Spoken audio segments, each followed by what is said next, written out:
지난 한 주간 잘 지내셨어요?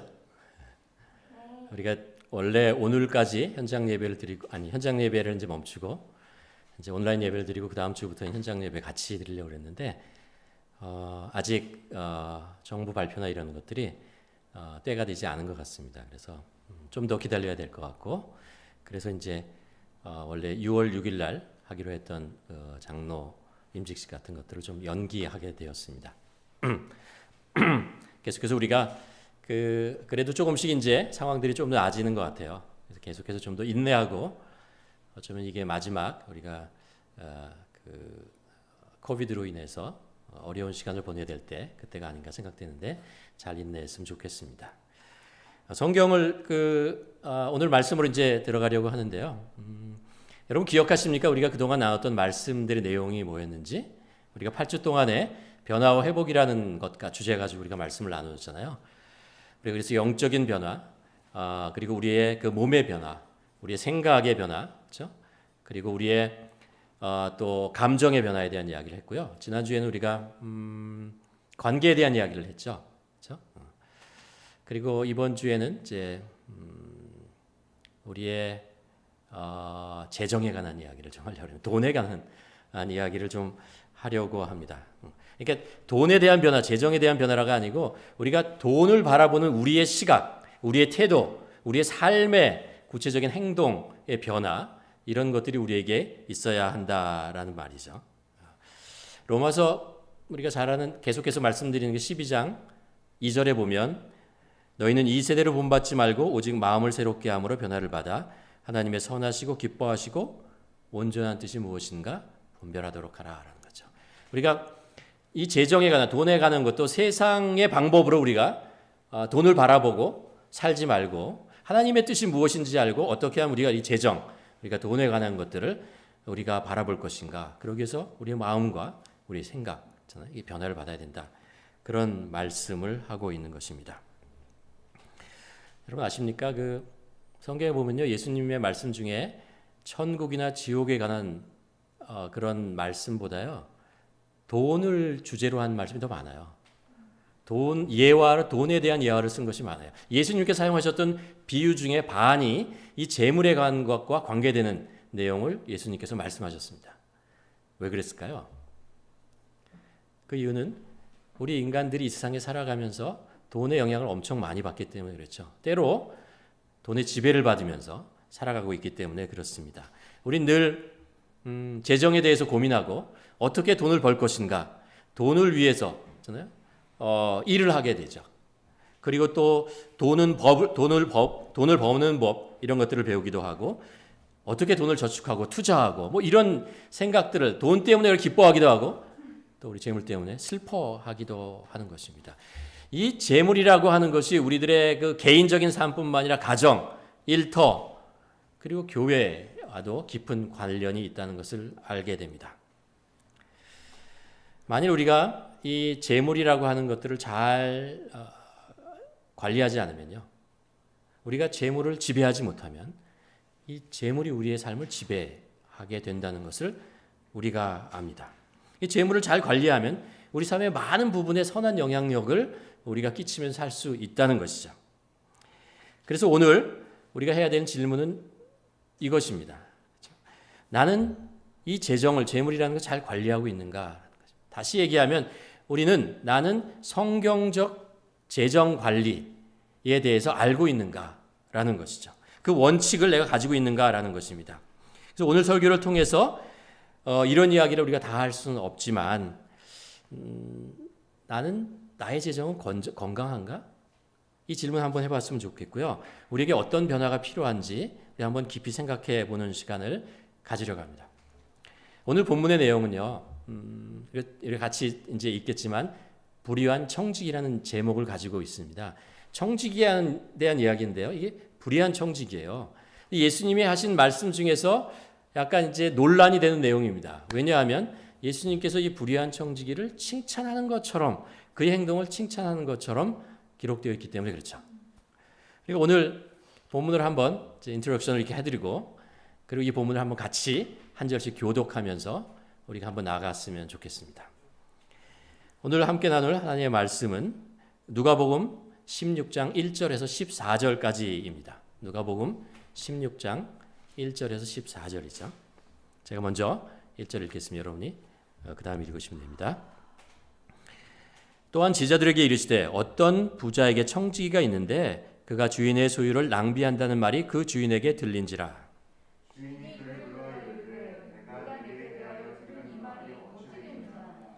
내가 그런 일을 세마라 청지기 징조를 계속하지 못하리라 하니. 예수님께서 지금 제자들에게 말씀하고 계시네요. 근데 사실은 14절까지 읽으면 알겠지만 여기에 제자들만 있는 것은 아니고요.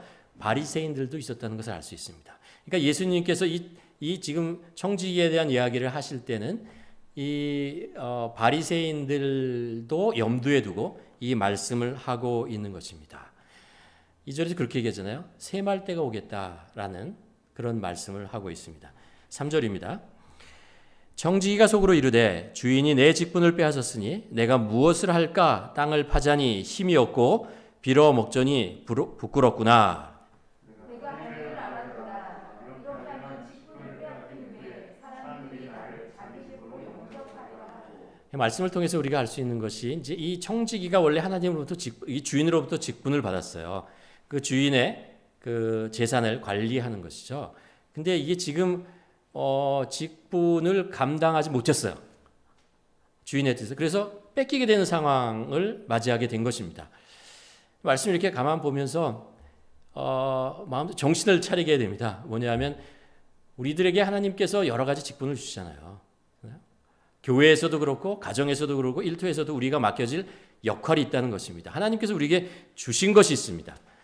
근데 우리가 이것을 얼마나 잘 청지기답게 하느냐라는 것, 하나님께서 이것을 보신다는 거죠. 우리에게 맡겨진 교회에서 준 직분도 있고, 그렇잖아요. 이런 것들을 우리가 잘 충성되어야 하는 것, 그것이 중요합니다. 제가 하는 게 아니라는 것을 성경을 통해서 알 수 있어요. 그렇죠? 목사인 저지만 제가 여러분의 직분을 바라보고 기도를 하지만, 서포트를 하지만 제가 평가하고 이런 사람은 아닙니다. 하나님께서 언젠가 각 사람에게 주신 직분을 제대로 감당했는지를 하나님께서 보시겠다라는 거죠. 셈할 날이 온다는 것입니다.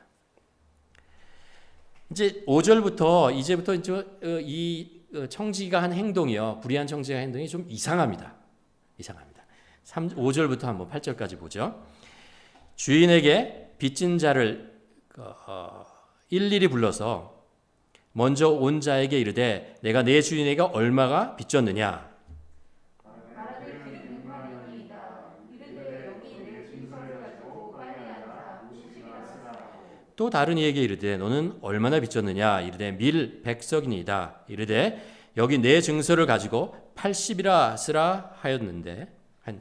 예. 주인이 이 옳지 않은 청지기가 이를 지혜 있게 하였으므로 칭찬하였으니 이 세대의 아들들이 자기 시대에 있어서는 빛이 아들들보다 더 지혜로우니라. 자, 예수님께서 지금 말씀하고 계시는데요. 이 불의한 청지기가 하는 행동을 보셨잖아요. 자기에게 이제 주인에게 빚진, 사실은 자기가 아니죠. 주인에게 무엇인가를 빚진 자들을 불러다가 그거를 자기 마음대로 막 탕감해 주는 거예요. 이게 이제 그 전에 어떻게 했는지 알 수 있죠. 그렇죠? 이게 불의한 청지기인 게 맞습니다. 근데 이제 8절에서 예수님께서 이 불의한 청지기의 이 행동을 보고 칭찬을 하세요. 이게 좀 의문이죠. 그렇죠? 그러면서 말씀하시는 것이 자기 시대에는 빛의 아들들보다 더 지혜롭다. 무엇인가 예수님께서 말씀하고 있는 것이 있는데 그 중에 하나가 뭐냐면 우리가 영적인 것에 대해서 생각하는 거, 믿는 사람들이죠. 그런 것에 대해서 중요하게 여기지만 어쩌면 우리의 삶을 경영하는 것, 우리의 생활을 경영하는 것에 있어서는 우리가 별로 신경을 쓰지 않고 무지하게 살아가는 것은 아닌가라는 그런 우리 자신에 대해서 한번 질문을 해보게 되는 그런 내용입니다. 좀 더 우리가 이 내용이 무슨 의미인지 나중에 좀 살펴보도록 하겠습니다.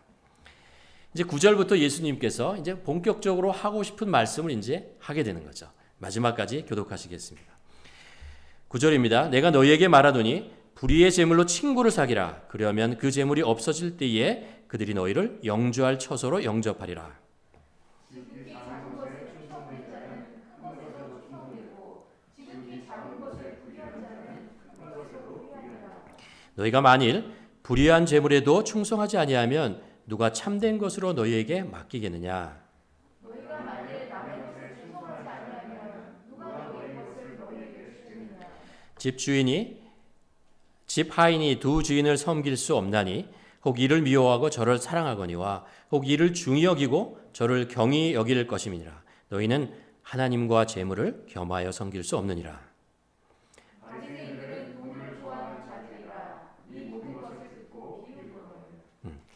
오늘 말씀을 쭉 보면서 8절부터 13절까지 내용이 예수님께서 무엇을 전달하려고 하시는지, 우리가 무엇을 가르치려고 하시는 건지를 우리가 한번 살펴보려고 합니다. 이미 우리가 이제 자주 보았지만 예수님의 어떤 비유나 예수님이 말씀하실 때는요, 예수님께서 우리가 가지고 있던 고정관념, 우리가 가지고 있던 그동안의 생각을 깨트리는 작업을 하십니다. 예수님이 이렇게 다르게 말씀하시지? 라는 그런 다른 시각에서 그것을 바라보게 하시고요. 우리의 고정관념과 그것을 깨트린 후에 원래 가지고 있는 중요한 그 안에 있는 영적인 의미, 예수님께서 가르쳐 주려고 하는 것들을 드러내십니다. 오늘 말씀도 그렇죠. 가장 세속적이라고 생각하고, 그러니까 우리의 영적인 사람으로서는 가장 천하게 여겨질지도 모르는 그 재물에 대한 이야기를 하시면서, 또 청직인데도 불의한 청지기의 예를 들면서 그의 행동 속에서 무엇인가를 끄집어내려고 하는 것입니다. 그래서 우리에게 무언가를 가르쳐 주려고 하는 거죠. 우리에게 어떤 경각심을 불러일으키려고 하는 것입니다. 그리고 이 말씀을 가지고 많은 이야기를 할 수 있지만 두 가지를 전체적으로 한번 보려고 합니다. 하나는 재물에 대해서 우리가 하지 말아야 하는 것이 네 가지가 있습니다. 그리고 또 하나는요, 재물에 대해서 우리가 꼭 기억해야 되는 영적인 원리, 원칙이 네 가지가 있습니다. 좀 많긴 하지만 이거 한번 살펴보려고 합니다. 가능하시면 여러분 이제 기록하시면 좋을 것 같아요. 이 세상에서 가장 믿기 어려운 것 중에 하나가 뭔지 아세요? 인간의 기억력입니다. 잘 잊어먹기도 하지만 잘 왜곡되기도 해요. 그렇죠? 말씀드렸지만 일주일 후면은 제가 오늘 드린 말씀에 여러분의 똑똑하신 분들은 5%를 기억하시게 될 것입니다.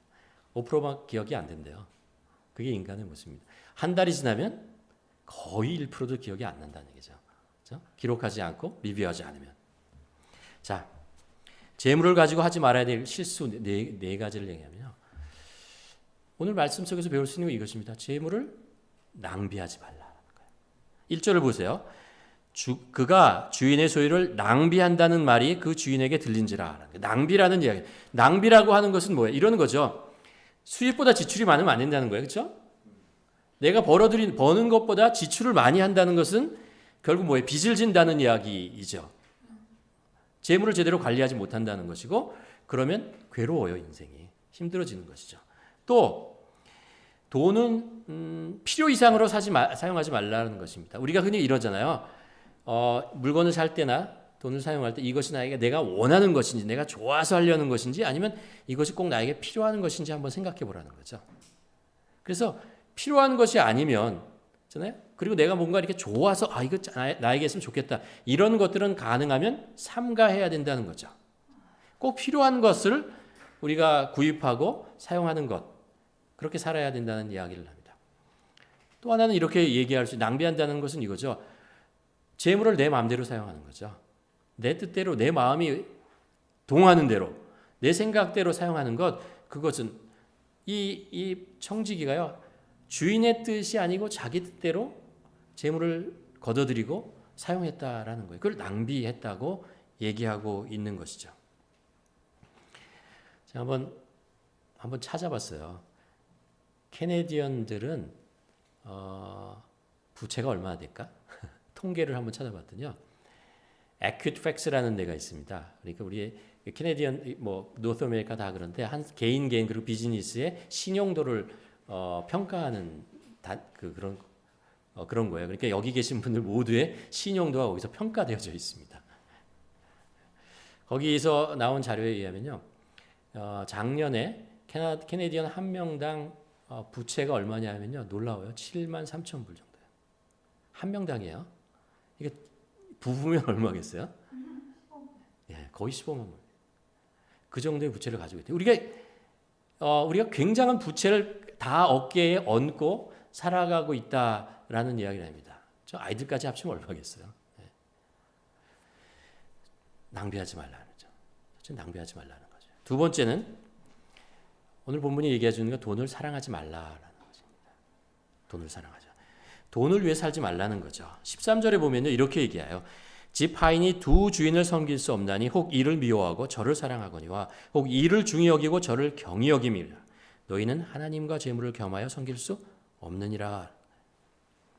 여러분, 일터에서 일하는데 보스가 두 명이에요. 두 명의 명령을 받는다고 생각하면 정신없죠. 그렇죠? 어디에 포커스를 맞춰야 되는지 모르죠. 축구팀을 하는데 축구팀의 감독이 두 명이에요. 이게 정말 괴로운 거죠. 어떤 하인인데 주인이 두 명이에요. 야, 이건 뭐 어떤 말을 들으라는 것이 힘듭니다. 재물을 사랑하는 사람은 하나님을 사랑할 수 없다는 거예요. 우리는 이렇게 생각할 수 있어요. 둘 다 사랑하면 안 돼요? 아니에요. 이 성경이 얘기하는 것은 우리가 사랑의 대상은 딱 한 분밖에 없다라고 얘기하는 거예요. 하나님밖에 우리는 사랑할 수 없다. 나를 위해서 살면 돈을 넘버원으로 생각합니다. 돈을 사랑하게 돼요. 왜냐하면요, 돈이 우리에게 주는 게 많거든요. 나의 삶을 편안하게 하고 즐겁게 하고 이런 세상에 너무나 많은 돈을 통해서 우리들에게 제공하고자 하는 그 약속하는 것이 너무 많기 때문에 나를 사랑하게 되면 돈을 사랑할 수밖에 없습니다. 돈의 유혹에 넘어간다는 것이죠. 절대로 돈이 하나님 위에 올라갈 수 없어요. 돈이 하나님 위에 올라가면 좋을 것 같지만 사실 괴로워져요. 그게 바로 돈의 지배를 받는 거예요. 생각해 보세요. 내 위에 누가 계세요? 하나님이 계시죠. 근데 하나님 위에 돈이 된다. 그럼 어떻게 된 거예요? 돈의 지배를 받는다는 거예요, 당연히. 내가 하나님을 사랑해야 되는데, 그렇죠? 하나님보다 돈을 더 사랑한다라고 하는 것은 돈의 지배를 받는다라는 것과 동일하게 되는 것입니다. 돈은요, 수단일 뿐이에요. 우리의 목적이 될 수 없다는 것이죠. 우리의 목적은 오직 하나님 그분 한 분만이고, 돈은 하나님을 섬기기 위한 어떤 수단은 될 수 있지만 절대 목적은 될 수 없다라는 것을 기억하라는 거죠. 세 번째요, 하지 말아야 되는 거예요. 돈을 신뢰하지 말라는 거죠.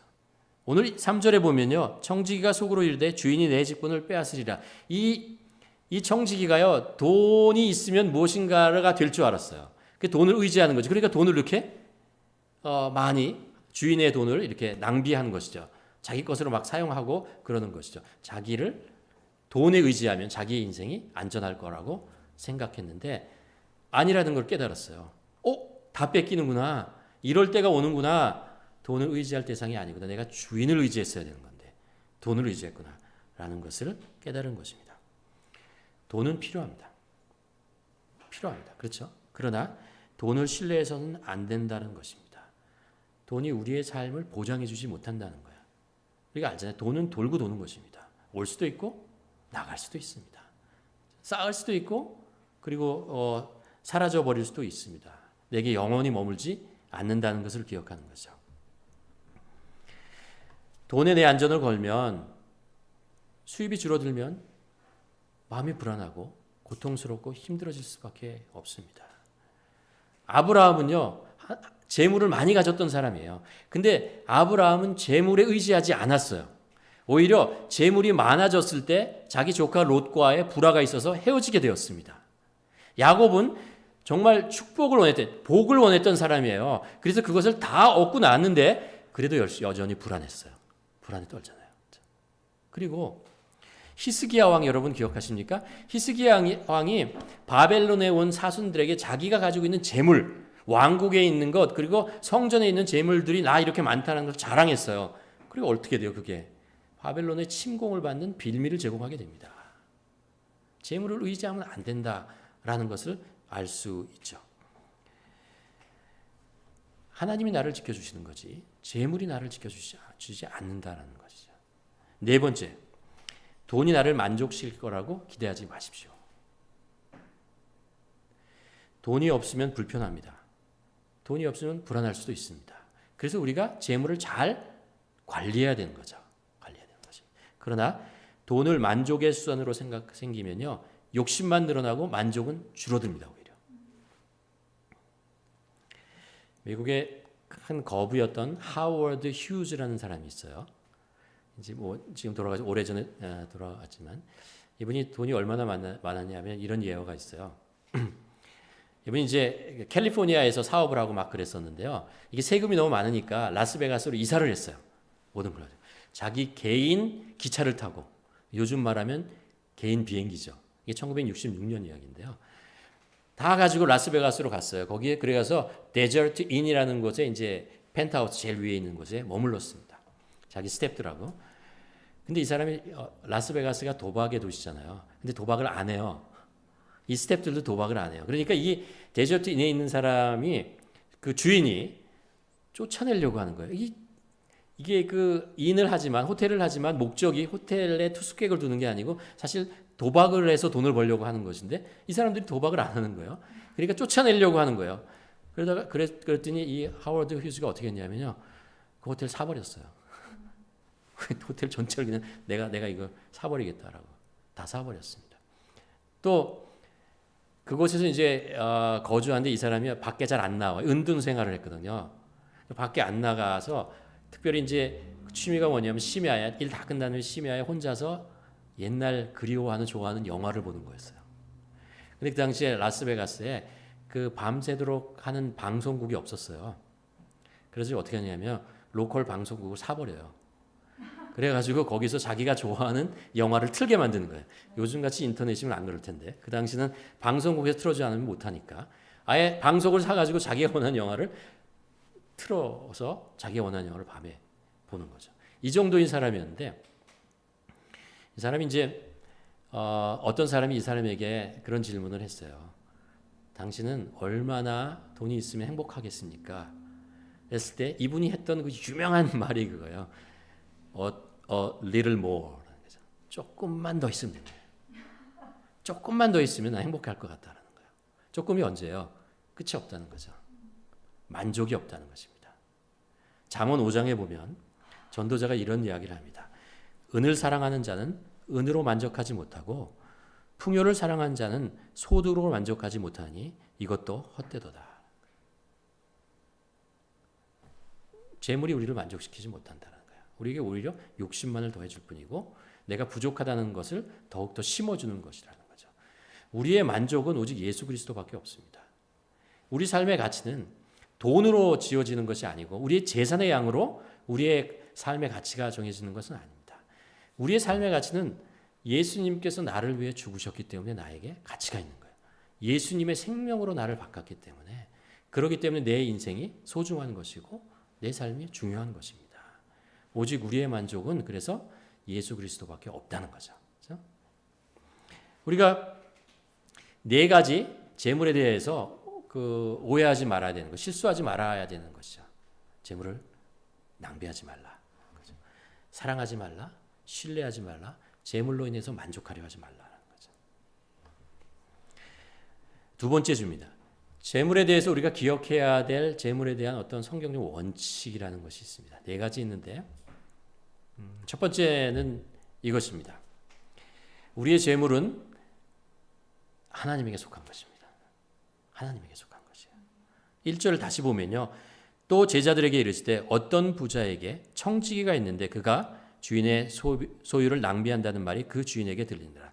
여기 주인과 청지기가 있어요. 이 재물이 청지기가 관리하고 있던 사용하고 있던 이 재물이 누구 거예요? 청지기 겁니까? 아니죠. 주인의 것이에요. 주인의 것이라는 거죠. 우리가 가지고 있는 재물 다른 것도 마찬가지지만 이 재물이요 내게 아니라는 것이에요. 모든 것의 주인이 하나님이시라는 것들을 우리가 먼저 깊이 깨달아야 합니다. 우리가 믿음이라는 것이 생기고 많은 변화가 있는데 그중에 가장 큰 변화 중에 하나가 뭐냐면 오너십이라는 거죠. 주인이 누구냐라는 것입니다. 우리가 믿기 전에는 재산, 생명, 내 옷, 집, 자동차, 아이들, 자녀 모든 것이 이 앞에 소속이 누구 거냐라는 것이 중요해요. 그래서 다 이렇게 합니다. 내 것이라고 합니다. 나의 집, 나의 인생, 나의 시간, 나의 돈, 나의 자녀, 뭐 다 나의 사업 다 이런 식으로 생각하고 그리고 어떻게 하면 이 내 것을 잘 소유하고 늘리고 사용할 것이냐 이것이 우리 삶의 가장 중요한 거죠. 그러나 우리가 믿음을 갖고 나면 우리의 오너십이 바뀝니다. 이게 다 하나님의 것이라는 거예요. 하나님의 것. 우리의 생명 하나님 것. 하나님의 생명, 하나님의 재산, 하나님의 시간, 하나님 그런 것. 다 모든 것이 하나님의 것입니다. 다만 하나님께서 우리에게 이것을 관리하라고 우리에게 주신 거예요. 장기 임대를 주신 거예요. 얼마나요? 우리 인생만큼. 우리 인생 속에 주신 것입니다. 하나님이 주인이고 우리는 청직이라는 것을 우리가 늘 기억해야 할 것입니다. 하나님께서는 우리를 사랑하셔서 우리에게 필요한 것을 주십니다. 필요한 만큼 주시죠. 그리고 그것을 이 세상에 사는 동안 잘 관리하는 것이 우리의 역할입니다. 주인이신 하나님은 우리에게 돈을 잘 관리하고 명령하시죠. 우리들에게 돈을 몇 배로 늘려라 이런 말씀 안 하세요. 그렇게 말씀 안 해요. 성경에 보세요. 그런 말 안 하시잖아요. 너가 충성된 자로 잘 관리하라라는 거죠. 네가 내 재산을 맡았더니 몇 배로 내라. 얼마 이익을 내야 한다라는 이야기를 안 하십니다. 하나님은 결과를 원하시는 분이 아니고 하나님의 재산을 하나님이 주신 것을 얼마나 잘 관리하는 그 충성된 자세를 늘 보신다라는 거죠. 돈을 잘 관리하여 우리에게 필요한 것을 사용하면 됩니다. 근데 여기에 중요한 게 있어요. 필요한 것만큼만 사용해야 됩니다. 나에게 필요한 것만큼 사용하고요. 나머지는 하나님의 나라를 위해서 쓰는 것입니다. 여러분 동의하십니까? 네. 재물은 그래요. 하나님께서 우리에게 주신 것을 잘 관리하고 우리에게 필요한 만큼 있잖아요. 우리 삶에 필요한 만큼 쓰면 됩니다. 만큼 쓰고 그만큼만 쓰고 그리고요. 나머지를 하나님의 나라를 위해서 사용하면 되는 것입니다. 사실 그렇게 볼 때 우리가 좀 조심해야 되는 것이 이것입니다. 우리의 재산을 자녀들에게 물려주려고 욕심 부리지 말아야 합니다. 하나님께서는 그 자녀들에게 준비한 재물을 주실 것입니다. 그들에게 생명을 주시는 것처럼 그들에게 이 세상에 살 수 있는 건강을 주시는 것처럼 이 세상에 살 수 있는 재물도 주실 것입니다. 그것은 주인이신 하나님께서 주시는 건데 하나님께서 나에게 주신 재물을 내가 남겨서 내 자녀에게 주려고 하는 그런 욕심은 갖지 말라는 것입니다. 성경이 우리에게 자녀에게 줄 것은 신앙이에요. 올바른 신앙만 있으면 이 세상에 살아가는데 지혜로울 수 있어요. 그렇죠? 신실하게 살아갈 수 있습니다. 열심히 살아갈 수 있고요. 이 시간을 낭비하지 않고 살아갈 수 있어요. 자녀들에게 어떻게 신앙을 물려줄 것인가라는 것. 그것이 우리에게 최대의 목적이지. 여러분 기독교 역사에 뼈아픈 상처가 하나 있어요. 그게 뭐냐면 중세 그 전인데 뭐냐면요. 수도원의 타락이라는 거예요. 수도원은 그 당시 교회의 양심이었어요. 교회가 타락해도 수도원은 그걸 지켜내는 곳이었어요. 근데 수도원이 타락했어요. 왜 물렸냐? 재물 때문에 타락해요. 사람들이 수도원에 자꾸 그 헌금을 너무 많이 하는 거예요. 그러니까 나중에 이 수도사들이 이거를 나중에 남으니까 자기 자녀들에게 자꾸 물려주려고 해요. 욕심을 부려요. 그리고 비리를 저지릅니다. 그래서 수도사들을 그 전에는 결혼했거든요. 그래서 이거를 이거를 다시 새롭게 하기 위해서 뭐냐면 수도사들은 결혼하지 말자라는 거였어요. 재물을 자녀들에게 물려주려고 하지 말자. 그랬더니 오히려 가장 깨끗해야 될 양심을 가지고 해야 될 그들이 이 재물을 자녀들에게 물려주고 대대로 물려주고 욕심을 부리면서 타락하더라라는 거예요. 우리도 마찬가지입니다. 자녀들에게 너무 많은 재물을 그들에게 필요한 만큼만 딱 필요한 만큼만 교육할 수 있는 만큼 우리가 할 수 있는 건 그거죠. 그렇게 물려주고 나머지는 하나님께서 그들의 삶을 향해서 주실 것이라고 믿고 그들을 보내야지. 자녀들에게 재산을 너무 남겨주려고 하다 보면 우리에게 욕심이 들어갑니다.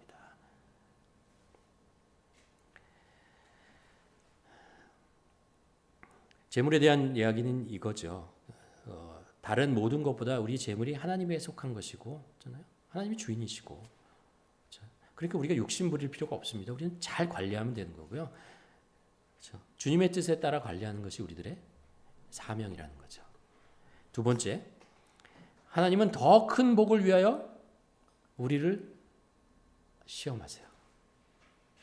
하나님은 우리를 복음으로 새롭게 하시고 이 땅에 살게 하시잖아요. 그 이유가 뭐냐면 하나님의 나라를 세우는데, 주님의 몸된 교회를 세우는데 우리를 초청하시고 우리들에게 사명을 주시기 위한 거예요. 우리를 하나님의 나라가 세워지는데 초청하시는 것입니다. 우리에게 사명을 주신 거죠. 그렇죠? 동역자로 부르신 것입니다.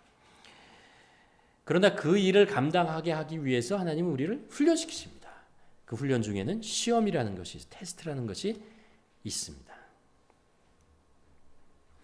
그 믿음의 훈련과 시험에는 영적인 시험도 있지만 지극히 세속적인 것에도 있습니다. 오늘 본문 10절에서 12절을 한번 읽어보면요. 지극히 작은 것에 충성하는 자는 큰 것에도 충성하고 지극히 작은 것에 불의한 자는 큰 것에도 불의하느냐. 지극히 작은 것. 너희가 만일 불의한 재물로 충성하지 않으면 누가 참된 것으로 너에게 맡기겠느냐. 불의한 재물. 너희가 만일 남의 것에 충성하지 않으면 누가 너희의 것을 너희에게 주겠느냐. 라고 말씀하십니다. 무엇을 가지고 테스트한다고요? 지극히 작은 것 가지고 우리가 그걸 잘 감당하느냐고요. 남의 것 가지고 잖아요. 잘 감당하느냐고요. 불의한 재물을 잘 감당하느냐라는 것입니다.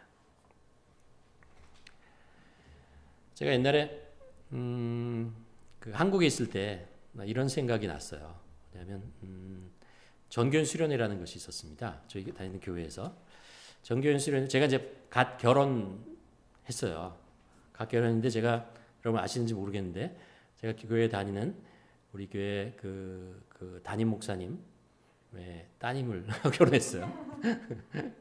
결혼해가지고 수련회 갔는데 이제 수련을 담당하시는 분이 저에게 이제 봉사로 주신 것이 뭐냐면요, 불침범 선거였어요.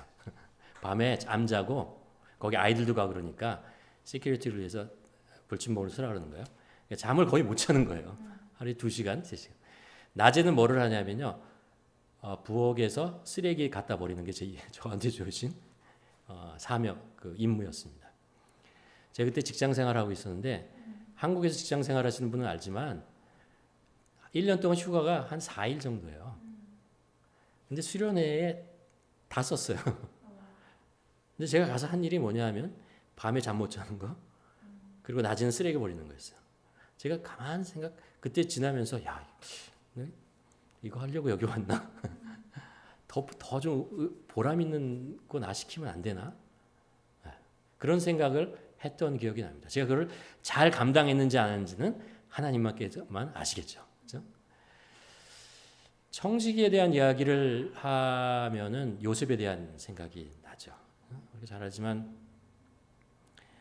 요셉이 맡았던 일이 정말 허드렛 일이잖아요. 보디바리 집에서 했던 일, 그런 일이고, 그리고 그 나중에 억울하게 감옥에 가서 감당했던 것도 자기에게 아무 이익이 안 되는 일들, 그런 일들을 합니다.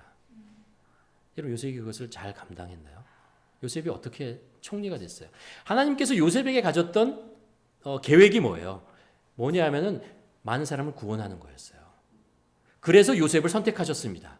그런데 요셉이 그 일을 감당하기 위해서 하나님께서 주신 훈련과 시험이라고 하는 것이 그런 거였어요. 노예로 팔려가서 보디발의 집에서 종으로 사는 것이었고, 그리고 억울하게 감옥으로 가서 거기에 가서 감옥에서 사람들을 섬기는 그런 일들을, 봉사하는 일들을 했다고요. 근데 하나님이 보시기에 그가 그 일을 잘한 거죠. 잘 감당하는 거죠. 그래서 그가 나중에 총리의 일을 감당하게 되는 것을 우리가 볼 수 있습니다. 지극히 작은 일, 남의 일잖아요. 하나님께서 행하시는 우리의 삶을 이제 시험하시고 훈련시키는 것 중에 단골로 나오는 그 주제가 뭐냐면 재정에 관한 것입니다. 왜냐하면 재정이 우리가 중요하기 때문에 그래요. 잘 유혹에 넘어가기 때문에 그런 거죠. 그래서 재정에 대한 시험을 꼭 하세요. 재정에 대한 어려움을 주기도 하고요. 반대로 재정에 풍요로움을 주기도 합니다. 가만 보면 재정이 어려울 때보다요, 재정이 풍요로울 때 그것 때문에 시험을 통과하지 못하는 사람들이 많습니다. 실패하는 것이죠. 하나님께 감사하지만 재정이 풍요로우면 이게 내 것이다라고 생각을 하고 그것을 어떻게 지켜내고 불리고 이런 것만 생각하는 것입니다. 하나님의 뜻에 합당하게 쓰라고 주신 거죠. 그렇죠? 그렇지 않으면 만일 재물을 풍성하게 주는데 하나님의 뜻을 구하지 않고 그것을 사용하지 않는다면 하나님께서 거기에 놔둘 이유가 없어요. 다시 걷어가시는 거죠. 그런 재물은 걷어가십니다. 돈은 내가 무엇을 가장 사랑하는가 그 속에 담겨져 있는 걸 아주 잘 드러냅니다. 우리의 그 뱅크 스테이트먼트를 쫙 보면 내가 무엇을 사랑하는지 알 수 있어요. 다 보면 내가 돈을 어떻게 사용했느냐를 보면요. 내가 정말 무엇을 사랑하느냐를 분명하게 드러납니다. 속일 수가 없는 거죠.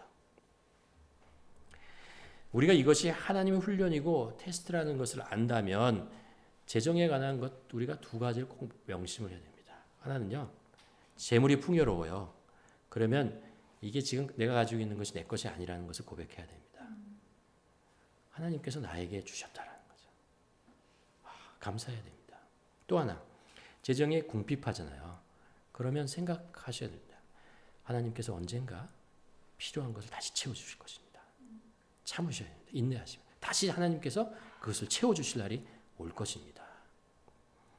그래서 이 재물로 내가 풍요롭다면 이걸 가지고 무엇을 해야 되는지, 왜 하나님께서 나에게 다른 사람보다 이 재물의 풍요로움을 주셨는지를 가만히 생각해 봐야 됩니다.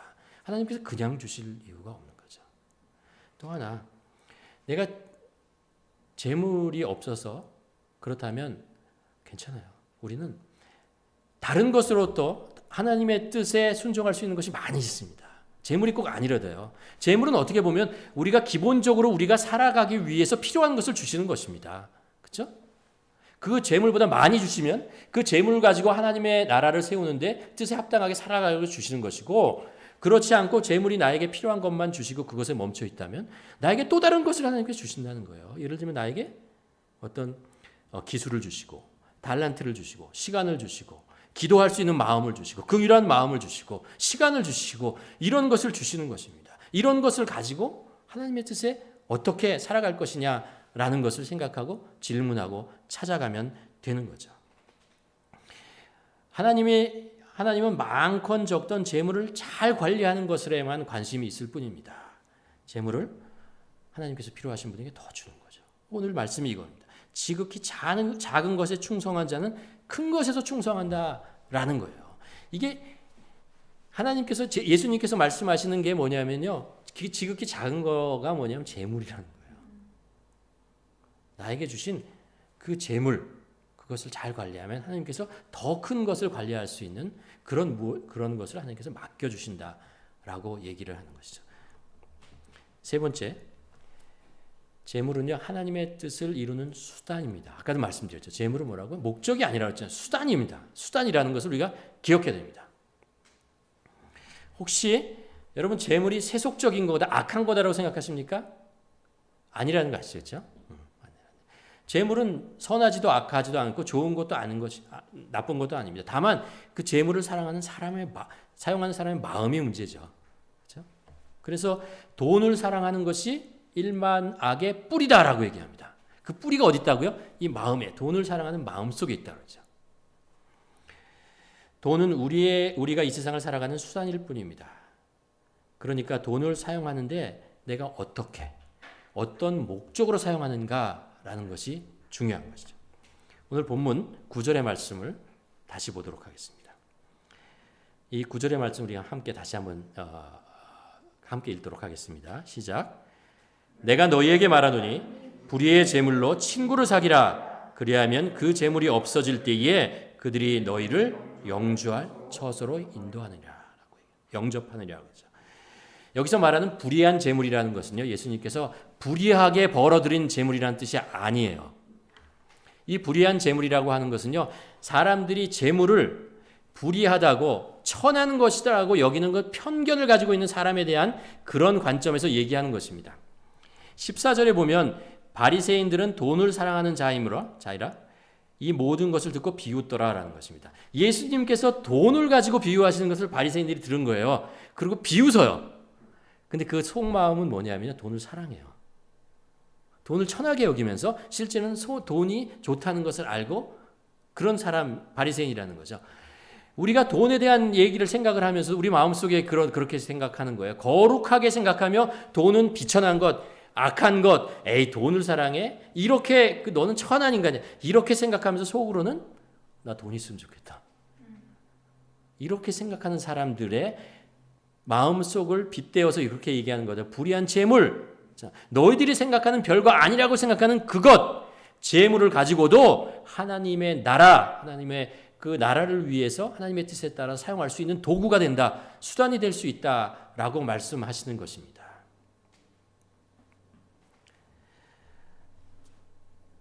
하나님께서 나에게 주신 재물로 내 배를 채우는 것, 나의 안전을 지키는 데 사용하지 말고 여기서 예수님께서 딱 분명하게 말씀하신 뭐라 하냐면요. 친구를 사귀라. 불의한 재물을 가지고 친구를 사귀라라고 얘기를 하잖아요. 이게 무슨 말씀이겠어요? 이 우리가 가지고 있는 재물이 있다면요. 그것을 가지고 사람들을 구제하고 어려운 사람들을 도와주고 구제하고 사랑하고 그분들에게 복음을 전하고 그래서 그들을 믿음의 친구로 만들라는 거예요. 그리고 그들과 함께 하나님의 나라 영원한 그 하나님의 나라에 함께 들어가는 거죠. 우리는 다양한 방법으로 돈을 사용할 수 있습니다. 그렇죠? 하나님의 뜻에 합당하게 사용할 수 있습니다. 믿지 않는 사람, 연약한 사람, 교회에 잘 적응하지 못하는 사람을 집에 초대해서 식사를 같이 할 수 있어요. 그렇죠? 그냥 말로만 잘 사시죠. 아니면 말로만 기도해드리겠습니다. 이렇게 얘기하는 것이 아니고 내가 가지고 있는 재물이 좀 있다면 그거 가지고 그 사람에게 쌀 한 포대를 사주거나 아니면 식사에 초대하거나 아니면 그들 필요한 조금이라는 것을 나누어 주면서도 우리의 재물을 사용할 수 있습니다. 또 30불이면요. 아프리카에 있는 한 아이가 한 달 동안 먹고 살 그런 것들을 우리가 제공해 줄 수 있는 것이죠.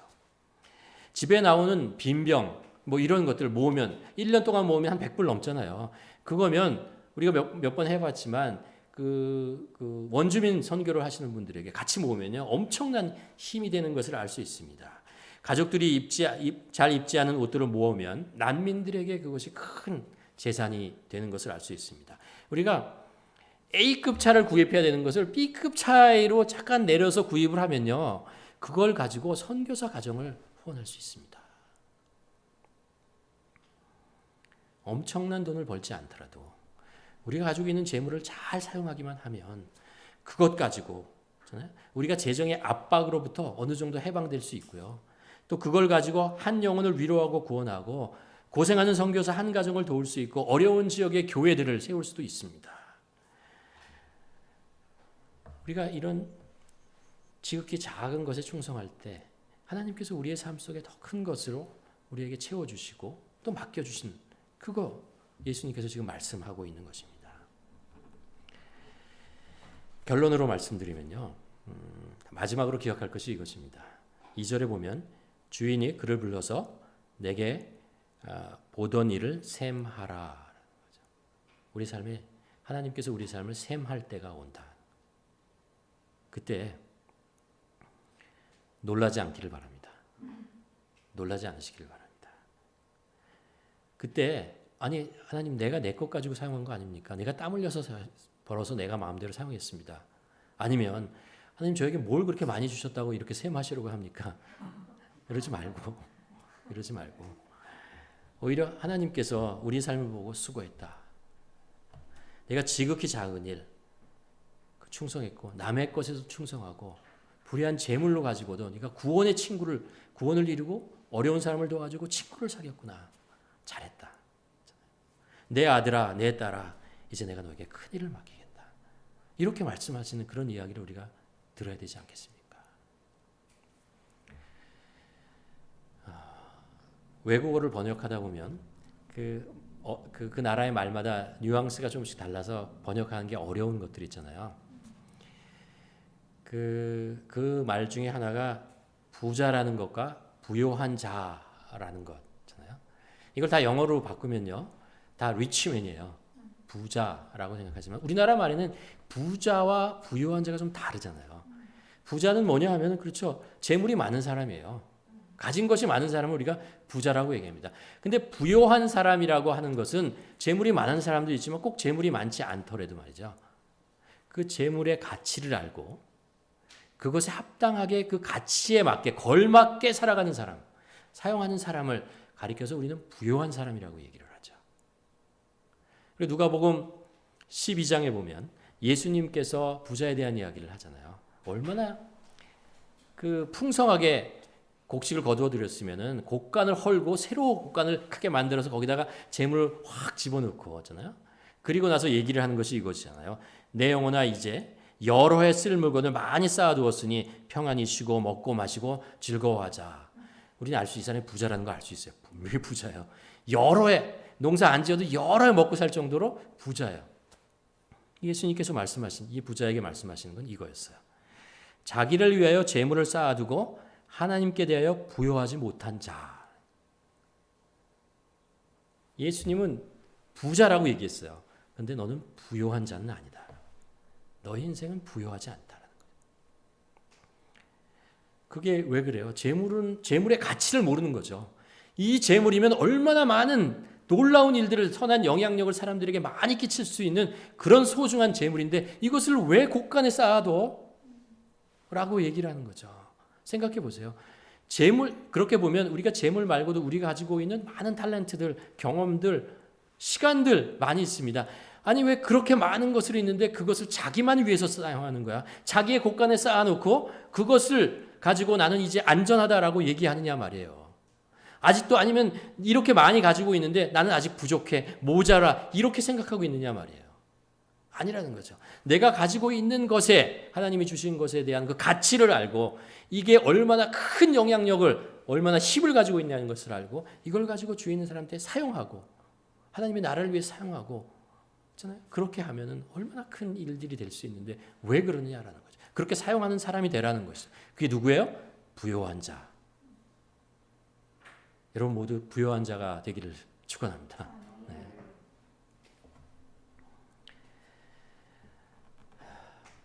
그래서 성경적 재정 원칙의 한 줄로 우리가 요약하면 이거죠.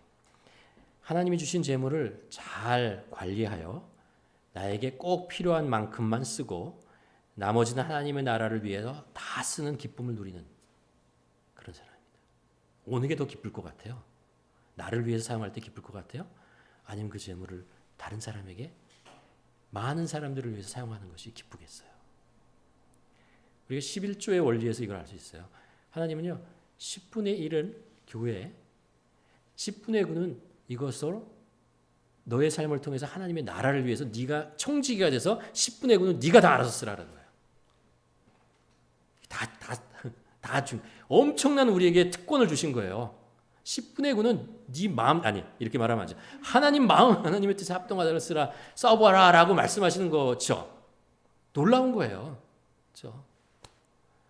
이걸 가지고 어떻게 잘 관리를 해서 가족을 위해서 사용하고요. 그렇잖아요? 가족의 자녀들을 위해서 사용하고 그리고 주위의 사람들을 위해서 사용할 수 있도록 우리가 이것을 얼마나 잘 관리하느냐라는 거죠. 그 사람이 부요한 사람이에요. 재물에 대한 여러분을 향한 저의 기도 제목은 이것입니다. 여러분들이 재물 때문에 어려움을 겪지 않기를 소원합니다. 꼭 필요한 만큼 하나님께서 주시기를 기도합니다. 그리고 하나님의 재물을 잘 관리하는 충성된 청지기가 되기를 소원합니다. 그래서 하나님이 더 큰 것으로 맡기셔서 더 많은 사람들에게 선한 영향력을 끼치는 그런 인생을 살아가는 우리 모두가 되긴, 그것이 저에게 여러분을 향한 기도 제목입니다. 우리 함께 다 그렇게 부자가 아니고요, 부요한 자로 살아가는 우리가 모두가 되기를 주님의 이름으로 간절히 축원합니다. 기도하시겠습니다. 이 시간에 한번 기도했으면 좋겠습니다. 나는 부자인가 부요한 자인가? 부자처럼 살아가기를 원하는가? 아니면 부자가 되기를 원하는가? 아니면 나는 부요한 자로 살기를 원하는가? 이 시간에 한번 우리 자신을 돌아보면서 혹시 나의 인생에 부자가 되기 위해서 달려가고 있는 것은 아닌지, 나에게 주신 재물과 나에게 주신 많은 하나님이 주신 것들을 나를 위해서 사용하는 것에 너무 바쁘게 집중하며 살아간 것은 아닌지 우리 자신을 한번 돌아보며 회개하기를 원하고요. 기도하기는 우리가 하나님께서 우리에게 주신 재물의 가치를 알고 그것에 합당하게 살 수 있는 그런 삶을 살아가게 도와주시옵소서. 그래서 내가 우리 자녀들이 부요한 자로 살아가게 하여 주시옵소서. 함께 기도하는 시간 갖기를 원합니다.